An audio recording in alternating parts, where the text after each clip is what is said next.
السلام عليكم البنات، كي دايرين؟ لاباس عليكم؟ بخير؟ نتمنى ان شاء الله تكون بخير بصحه جيده.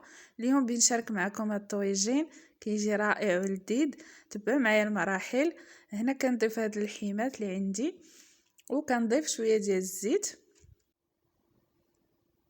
ثم غادي نضيف شويه ديال الابزار، واحد راس معلقه هكا صغيره، وشويه ديال التحميره، راس معلقه صغير ديال التحميره، وواحد معلقه صغيره ديال الخرقوم بلدي، ومعلقه صغيره ديال سكينجبير.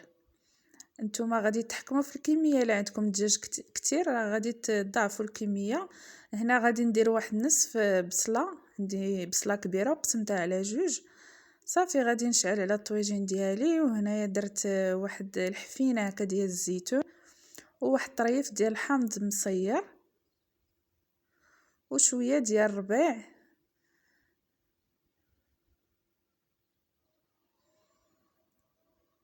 صافي. هنا ما غاديش ندير الملحه، لان عندي غادي الزيتون عندي حامضه بزاف، مالحه بزاف، وداك الطريف ديال الحامض، فكنكتفي بهذا القدر ديال الملح. هنا غادي نضيف، نتوما تقدروا ديروا الملح على القياس اللي بغيتو.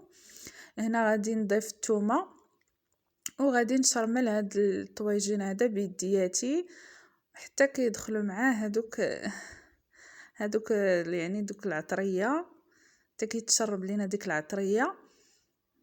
صافي كي كتشوفوا معايا راه تشرمل، وغادي نشعل عليه وغادي نغطيه وغادي نخليه يطيب على خاطرو.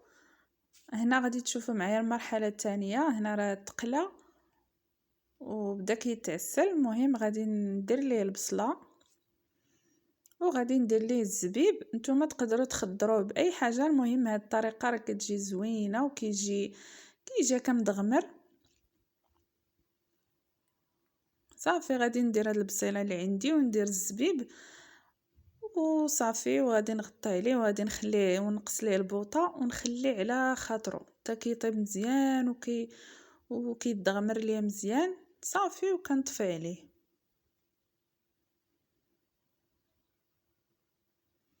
انا غادي نضيف ليه شويه ديال الماء حيت ما بقاش يعني ناشف ليا. غادي نضيف ليه شويه ديال الماء ونخليه باش طيب فيه ديك البصله. وانتم كي كتشوفوا النتيجه هنا راه صافي تشحر ومشى منه كاع داك الماء اللي فيه. الى عجبكم الفيديو ما تنسونيش باللايك والاشتراك في القناه، وكنشكركم بزاف على المشاهده، ومع السلامه.